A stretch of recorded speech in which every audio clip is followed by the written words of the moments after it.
Assalamualaikum warahmatullahi wabarakatuh. Anak kelas 5, pada kesempatan kali ini kita akan melanjutkan materi berikutnya terkait dengan kesehatan dan pantun, di mana di sini olahraga itu sangat penting karena berkaitan dengan kesehatan manusia, ya.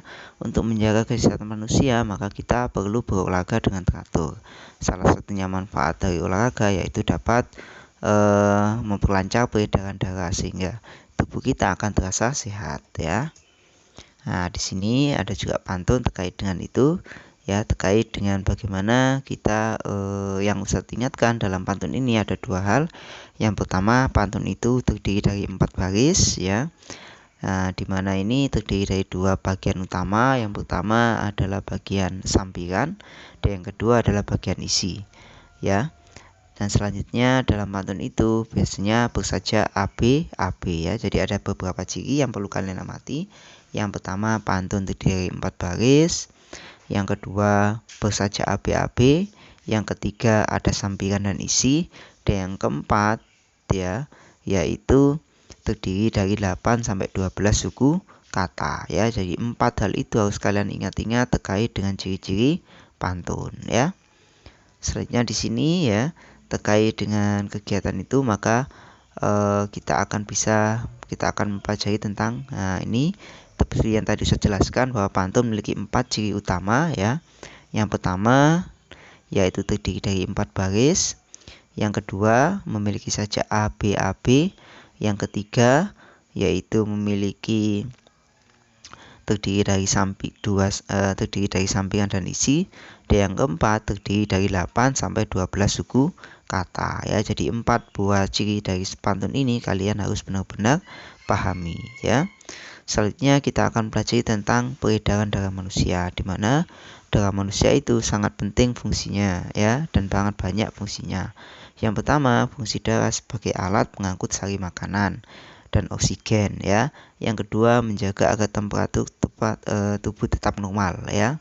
Yang ketiga, mengedarkan air yang berfungsi sebagai reaksi enzimatis atau membantu terkait dengan proses enzim yang ada di dalam sel tubuh. Yang keempat yaitu mengedarkan getah bening. Yang kelima, menghindari tubuh dari infeksi, ya, karena di sana membentuk antibodi terutama untuk sel darah putih, ya. Yang selanjutnya yaitu menjaga kestabilan suhu tubuh. Dan yang terakhir yaitu mengatur keseimbangan asam basah, ya, atau HB, ya. Ini terkait dengan bagaimana fungsi darah terhadap tubuh manusia, ya, sehingga darah itu sangat penting fungsinya bagi kehidupan manusia, ya.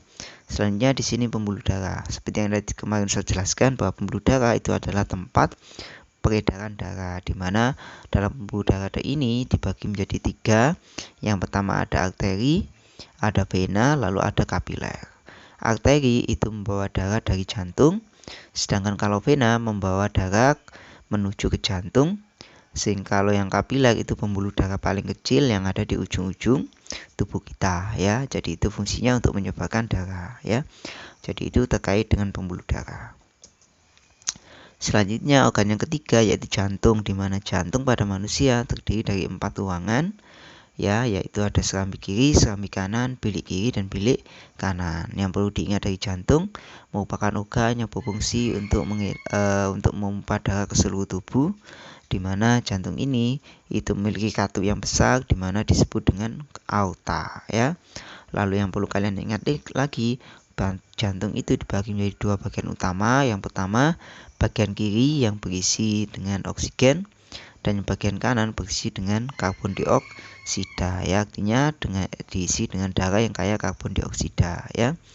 Selanjutnya di sini ada beberapa gangguan peredaran darah. Yang pertama ada anemia, di mana anemia ini terjadi karena darah kekurangan kadar Hb atau hemoglobin, ya. Lalu yang kedua ada namanya tekanan darah rendah atau hipotensi, ya, disebabkan karena terjadinya penurunan tekanan darah. Yang ketiga kebalikannya yaitu hipertensi atau tekanan darah tinggi yang diakibatkan oleh penyempitan pembuluh darah.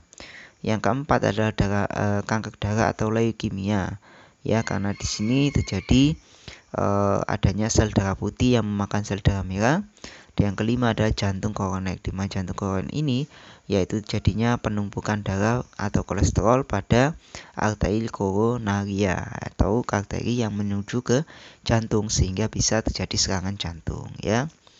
Selanjutnya di sini ada gangguan peredaran darah akibat faktor keturunan ya.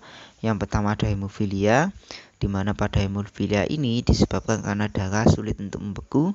Lalu yang kedua ada thalassemia, di mana thalassemia ini merupakan sel darah merah tidak beraturan. Ya, hal ini menyebabkan daya ikat sel darah merah terhadap oksigen dan karbon dioksida menjadi berkurang ya. Jadi ini ada penyakit yang terkait dengan kebiasaan hidup dan ada penyakit yang terkait dengan keturunan ya. Ini adalah beberapa hal gangguan peredaran darah akibat kebiasaan dan akibat adanya faktor keturunan ya. Selanjutnya di sini terkait dengan usaha bagaimana kita mencegah terjadinya gangguan pada peredaran darah kita. Yang pertama yaitu dengan cara makan makanan yang bergizi, yang kedua olahraga yang teratur, dan yang ketiga adalah tidur dan istirahat yang cukup. Dengan tiga hal itu, maka kita akan dapat menjaga kesehatan peredaran darah kita. Selanjutnya terkait dengan properti tari ya. Properti tari merupakan alat-alat yang biasa digunakan dalam proses menari. Properti tari, setiap tarian itu berbeda-beda. Ada yang berupa kipas, ada yang berupa pedang, ada yang berupa, kalau berdasarkan gambar ini maka ada yang menggunakan anak panah dan seterusnya.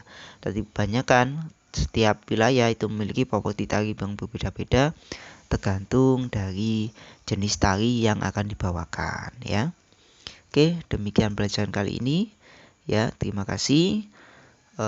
Jangan lupa nanti kalau ada latihannya kalian kerjakan dengan baik. Jika kesulitan bisa tanya pada ustadz kalian atau bisa tanya pada orang tua kalian. Ustadz akhiri, wassalamualaikum warahmatullahi wabarakatuh.